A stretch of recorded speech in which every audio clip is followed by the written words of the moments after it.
जिन्नात की उम्रें बहुत लंबी होती हैं।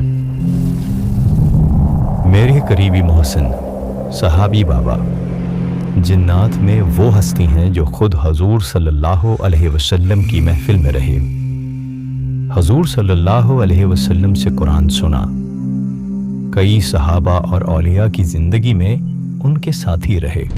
इन पर कायनात के वो राज खुले हैं जो अब तक बहुत कम लोगों तक पहुंचे हैं। बहुत से तो ऐसे हैं कि मैं बता नहीं सकता।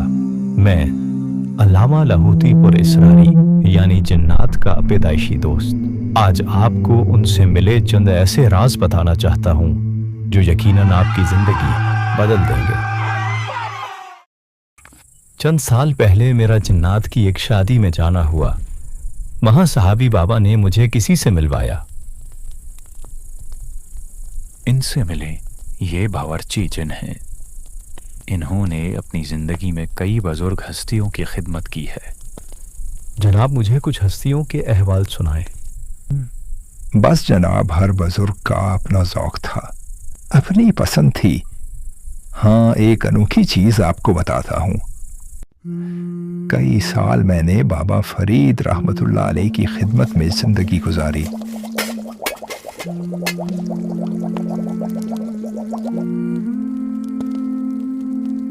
वाह भाई, तुमने तो कमाल कर दिया। ये जो तुमने बकरी का गोश्त बनाया है आज, मजा आ गया। इतने साल तुमने मेरी खिदमत की है। मैं तुम्हें आज एक तोहफा देता हूँ। सूरह रहमान की आयत फबिअय्यि आलाइ रब्बिकुमा तुकज़्ज़िबान। जब भी तुम्हारा कुछ खाने को दिल चाहे, दुनिया की कोई चीज, बस उसका तसव्वुर करके एक बार पढ़ लेना, वो चीज तुम्हारे सामने आ जाएगी। दुनिया के किसी भी मुल्क या कोने में जाना चाहो, बस उसका तसव्वुर करके ये पढ़ो, फौरन वहां पहुंच जाओगे।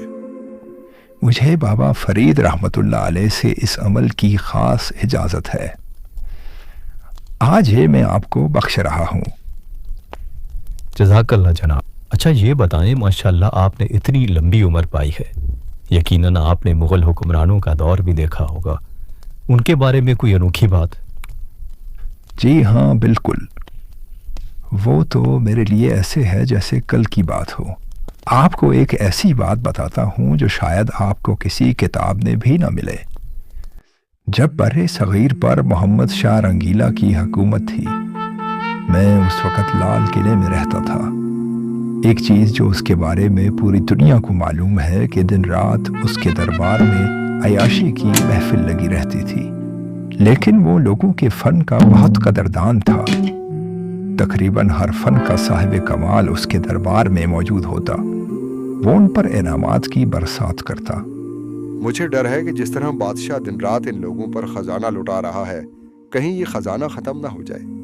बादशाह का मिजाज ही कुछ ऐसा है, किसी की हिम्मत नहीं कि इनको इस बारे में खबरदार करे। एक दिन ऐसे ही महफिल में बैठे बादशाह की एक पंडित से बातचीत चल रही थी। कभी कभी मुझे लगता है कि मेरी रियाया मुझसे मोहब्बत नहीं करती। एक अजीब सी बेचैनी रहती है। एक मूर्ख इंसान ये सोचता है कि उसे प्यार नहीं मिल रहा, परंतु एक महान इंसान ये सोचता है कि क्या मैं प्यार बांट रहा हूँ, क्या लोग मेरा प्यार पा रहे हैं। वाह, क्या बात कर दी, मज़ा आ गया।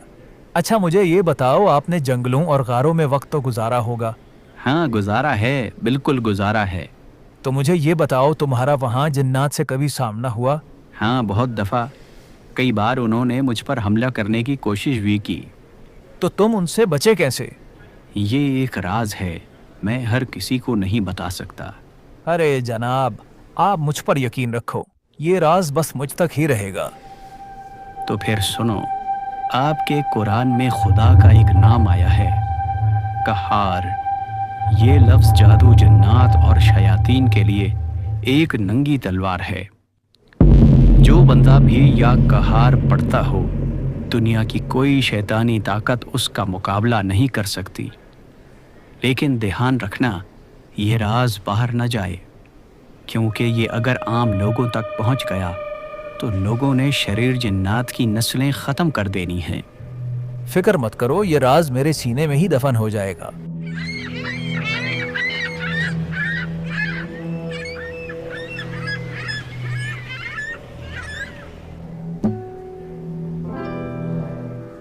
सुनो सब लोग, कल भोगा राम ने एक अनोखी बात बताई।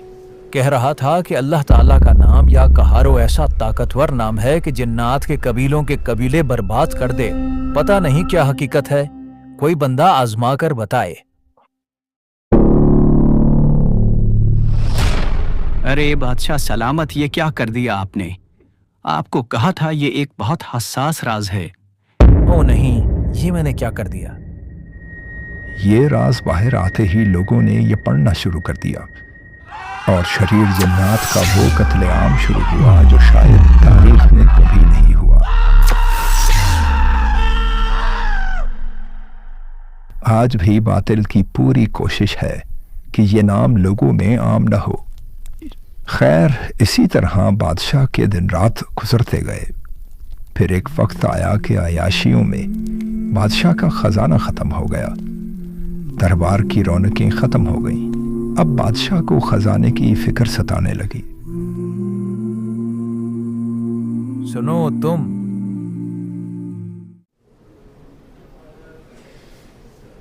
हाँ तुम, इतने सालों तुम दरबार में रहे हो, खजाने से पैसे लेते रहे हो। तुम अपने काले इल्म से मुझे कोई खजाना ढूंढ कर दो। तुम्हारे पास सिर्फ 40 दिन का वक्त है। अगर कुछ ना मिला तो मैं तुम्हारा सर कलम कर दूंगा। अक्कड़ बक्कड़ बम्बे बो 80-90 पूरे 100। अक्कड़ बक्कड़ बम्बे बो 80-90 पूरे 100।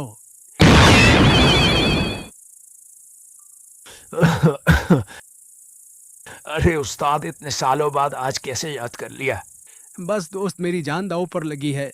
मेरा एक काम कर दो, मुझे तलाश करके बताओ कि खजाना कहाँ मिलेगा। चलो मैं अभी आया देखकर।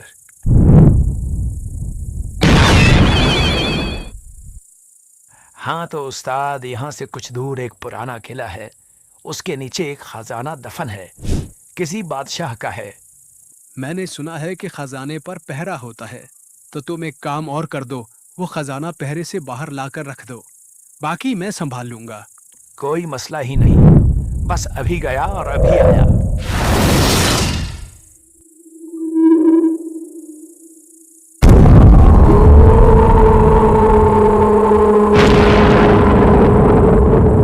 कौन है जिसने मेरी नींद खराब की? अरे बाप रे, कुछ नहीं जनाब, बस मैं मुसाफिर जिन हूँ, यहाँ से गुजर रहा था।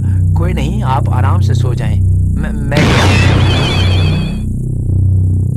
अरे उस्ताद, इस खजाने के पहरे पे कोई आम जिन नहीं है, बहुत बड़ा देव है। वो मुझ पर उंगली भी रख दे तो मैं मर जाऊंगा। मैं इससे ज्यादा कुछ नहीं कर सकता। फिर मिलेंगे उस्ताद। क्या करूं मैं अब? गुरुजी के पास ही जाता हूँ, वो ही कोई मदद करेंगे।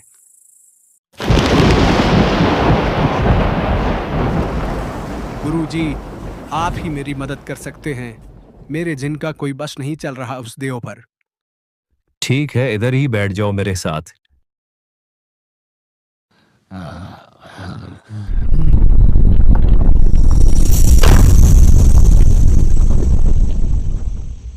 क्या हुक्म है गुरुजी?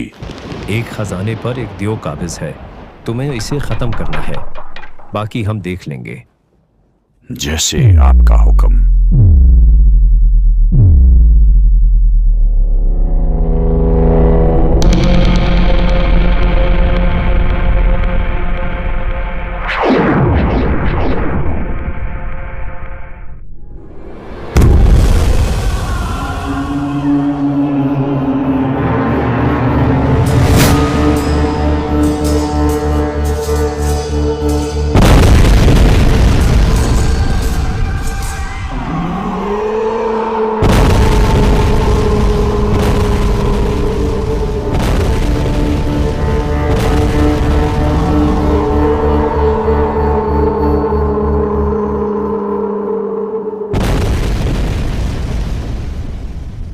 जनाब, हम 3 दिन तक इससे लड़ते रहे, लेकिन इस देव का बाल भी बाका न हुआ।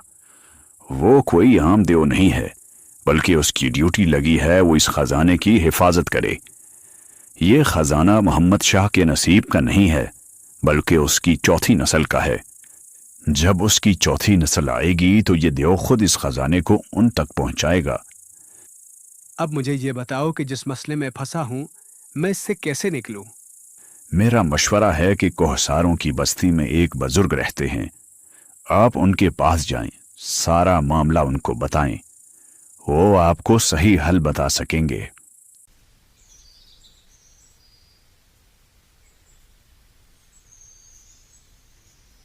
جناب میری جان خطرے میں ہے، اگر بادشاہ کو میں نے خزانے کا پتہ نہ دیا تو وہ میری جان لے لے گا۔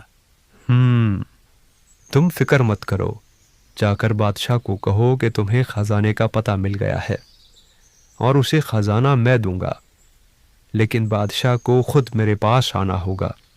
ٹھیک ہے، میں صبح ان کے پاس جاؤں گا۔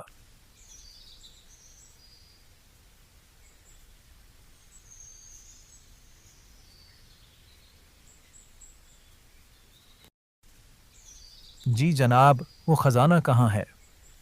دیکھو، تم پر جو حالات آئے ہیں وہ تمہاری عیاشیوں اور اللہ کی نافرمانی کی وجہ سے آئے ہیں، بجائے اس کے کہ تم مسبب الاسباب کی طرف دیکھتے، تم نے خزانے ڈھونڈنا شروع کر دیے۔ پھر میں کیا کروں جناب؟ کچھ آپ ہی بتائیں۔ تم اللہ سے معافی مانگو، توبہ کرو۔ یہ کیا بات کر رہے ہیں حضرت؟ ساری عمر میں نے عیاشیوں میں گزاری، اس کی نافرمانی میں گزاری، اب بڑھاپے میں آ کر مجھے معافی کیسے ملے گی؟ تمہارے گناہ جتنے بھی بڑے ہوں، کیا اس کی رحمت سے بھی بڑے ہیں؟ بس آپ گواہ رہیں، میں اپنی پوری زندگی سے توبہ کرتا ہوں۔ تم اب ایک کام کرنا، صبح شام سارا دن ہر حالت میں یا فتح ہو یا باسط ہو پڑھتے رہنا، انشاءاللہ بہت جلد تمہارے حالات بدل جائیں گے۔ بس پھر محمد شاہ نے یہ وظیفہ پڑھنا شروع کیا، عیاشی کی زندگی چھوڑ دی اور آہستہ آہستہ حالات بہتر ہوتے گئے۔ اسی حالت میں ایک دن اس کی زندگی کی شام ہو گئی۔ میں اکثر سوچتا ہوں کہ شاید اس کے بڑوں کی دعائیں ہوں گی، اورنگزیب عالمگیر رحمۃ اللہ علیہ جیسے بزرگ، انہوں نے اپنی نسلوں کے لیے دعائیں مانگی ہوں گی، انہوں نے فقیروں کی خدمت کی ہوگی، جس کا اللہ نے یہ صلہ دیا کہ محمد شاہ رنگیلا نے پوری زندگی تو عیاشیوں میں گزاری، لیکن آخری وقت میں اسے اللہ کی طرف رجوع نصیب ہو گیا، اور بے شک مومن کا اصل تو خاتمہ ہی ہے۔ یقیناً جو سب سے بڑا خزانہ اسے ملا وہ اللہ کا نام ملا۔ اللہ اکبر، بے شک ایسا ہی ہے۔ آپ نے بادشاہ کی زندگی اور جنات کا تذکرہ کیا تو مجھے اپنا ایک واقعہ یاد آ گیا، انشاءاللہ امید ہے آپ کو سن کر نفع ہوگا۔ یہ اس وقت کی بات ہے جب خلیفہ مامون الرشید کی حکومت تھی۔ میں اس وقت ایک بزرگ مالک بن عبید رحمۃ اللہ علیہ کے پاس اکثر جایا کرتا تھا۔ بہت نیک انسان تھے، کئی لوگ اپنے مسائل ان کے پاس لے کر آتے اور وہ ان کی مدد کرتے۔ ایک دن ایک انوکھا واقعہ ہوا۔ جناب، میں خلیفہ مامون الرشید کا رازدار ہوں۔ ہوا یوں کہ چند دن پہلے مجھے بادشاہ نے بلایا۔